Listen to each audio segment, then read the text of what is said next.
last week, I went out to Brampton. Well, it would be Brampton with cameraman Maurizio. There's a sit-in protest, which is to say they've put up their tents at a corner on Brampton on Queen Street, and this is about essentially jumping the queue. It's international students, it's people on foreign work visas. It's time to go, and they don't want to go, and they feel somehow entitled that if we make a big ruckus about it, we're going to be allowed to stay. And with this federal government, who knows? It might pay off. But why don't we check out a little clip of what we encountered? David Menzies for Rebel News here in Brampton, Ontario. And folks, what's that old saying? Hell no, we won't go.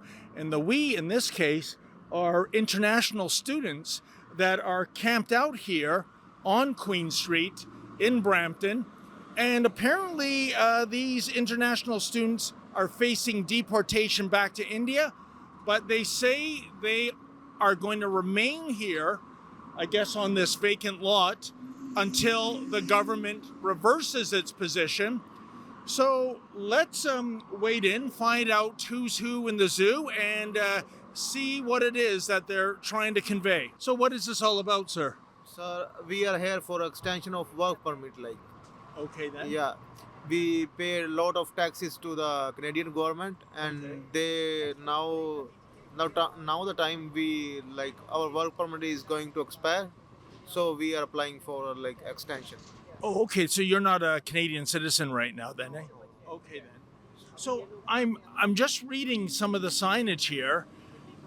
This one's very intriguing. No one is illegal on stolen land. Well, what does that mean? So these all kind of things my brother will tell you. Oh, okay then. And personally, you, I mean, can you tell me what skill set do you have, sir? I was a truck driver. Oh, okay. Yeah. And are you still driving a truck here? Yeah. Okay. Hey, gentlemen, can you explain, please, what this demonstration is about? No. Are you part of this demonstration, sir? No. Okay, then. I'm doing my own filming as well. Oh, okay, then. Well, this is bizarre, folks.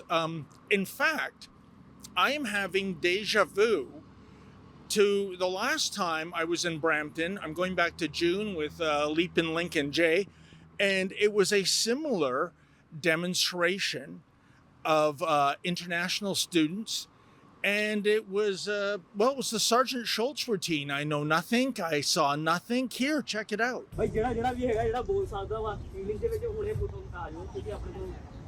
How about yourself, sir? Would you like to come on camera? No, thanks. No? Okay, then. This is a very odd protest. Usually everyone's champing at the bit to talk. That's fine. Okay. Boy, a lot of camera shine. You didn't get that much answer. By the way, what means no one is illegal in a stolen land? Oh, I'll tell you what it means. It's inferring that the people making the rules in Canada, you have no right to do so because you have stolen the land from presumably the Indigenous peoples. But instead of everybody getting on planes and trains and automobiles and getting out of Canada, they're just saying, let people from India come in on this stolen land. So really, stolen land is a crime, I guess, if you are of white European stock, not so much of a crime in today's day and age if you're coming from India. But in addition to that, Alexa, Canada being stolen land, there were other signs, and it inferred that Canada is full of racists and haters. That's what it said on the sign. And I'm thinking, Alexa, this thing called Canada, stolen land, populated with haters and racists. Well, Alexa, does this sound like a place you want to reside in? It sounds pretty, see, there you go, right there. Stop hate and racism. Where's the hate and racism? What are they talking about? Stop online racism. Oh, don't worry. If Bill C-63 gets in, you'll get your wish that way. So, again, if this is a cesspool, this country, of hate and racism, why would you ever want to become a Canadian citizen? And by the way, Alexa, I got to tell you, if I was giving them some PR strategy as a consultant, and by PR, I don't mean permanent resident, I mean public relations, I would say, you know what? If you're looking to break the rules in terms of becoming a permanent resident or a citizen, if you're looking to take a backdoor in, cut the queue, take a shortcut, and become a Canadian resident, probably you shouldn't be slamming Canada and Canadians. I don't think that's a really good strategy. And one of my final thoughts on this, Alexa, is that, and I brought this up to an individual, you couldn't get a straight answer out of them. The ones that would talk, that is, most would just take the Sergeant Schultz routine. But if you or I went to India and we had a temporary work assignment, and then we decided, you know what? I really dig it in New Delhi. I think I want to become an Indian citizen. Do you think the Indian government would tolerate that for 1 nanosecond? And I'm even talking about before blackface made a fool of himself with that whole Bollywood special he took his family on some 5 years ago. I mean, even when we had good relations with India, no, of course not. They wouldn't tolerate that, would they, Alexa? I'm pretty surprised because, as you just mentioned, they use kind of like insult against the population and the government to try to get citizenship or try to be not expelled. While, first of all, you came here on a student visa, nobody has said to you that you will have citizenship afterwards, especially if you have no skill that can help us to grow our economy. But the thing is, this is something that we create a precedent to. If now they are being allowed to stay, don't forget the number of student visa have grown in a fast speed, sorry. Like just in Quebec, some of the schools have increased 200% their student visa that they gave away to other people.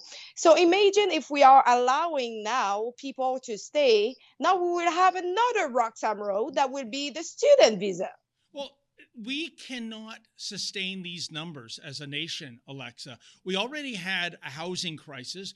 We already had, for decades, by my counting, a healthcare crisis. And you're going to burden those aspects of our social fabric. I mean, you know what, Alexa, I injured my knee back in spring. I have an MRI. You know when it's set for? February 14th. Wow, that's going to be a fun Valentine's Day, getting an MRI. But I mean, I am waiting almost 3/4 of a year to get a simple procedure done. And just imagine what it's like when you bring in hundreds and hundreds of thousands of more people. And my final they are smart, because the guy say that he's a truck driver. They didn't take all the truck to go to Ottawa because they know they will be beating up by the government. They just used the tent strategy because all the Hamas camp was not removed. Oh, you know what? I made that point in my close. It's funny how we tolerate some demonstrations and not others. I mean, where is the Emergencies Act being invoked? Where are the demonstrators or the contributors having their bank accounts frozen? Right? Where is law enforcement? You know this better than anyone. You were shot in the thigh. And thank goodness it wasn't your head, for I fear we'd be talking about you in the past tense. Where is the forceful shutdown of this demonstration by law enforcement? No, a complete double standard. And speaking of that truck driver, and I was unclear, Alexa, because he said he was like a truck driver and is and was, and he was interchanging, the tense all the time. I don't know if you noticed, maybe we can put up a shot of it. There was this gorgeous lime green 1973 Buick Riviera that I was standing in front. There we go. Thank you, Olivia. There it is. Look at that. That truck driver or former truck driver, that's his car. That ain't a daily driver. That is a near mint condition 1973 classic car. I'm begging every week Lady Menzoid to allow me to buy one. No, you can't. It's too expensive, right?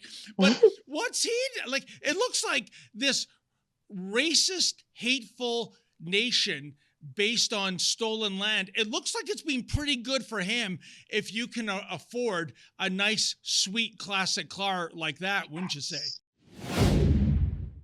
It's the news event of the year. Canada's most controversial premier sits down with Canada's most controversial journalist, and everything is on the table. Come watch Ezra Levant one-on-one with Alberta Premier Danielle Smith in front of a live studio audience in Calgary. Nothing's off limits. Nothing's held back. Questions that would make Justin Trudeau invoke martial law. Answers that will make Stephen Guilbeault pee his pants. You're not going to want to miss this one. But you have to be there in person at the Rebel News Live mega conference in Calgary on October the 5th. Tickets are limited, so drop everything and go to rebelnewslive.com right now. Special discounted prices for Patriots and special extra high prices if you're with the CBC. Go to rebelnewslive.com now.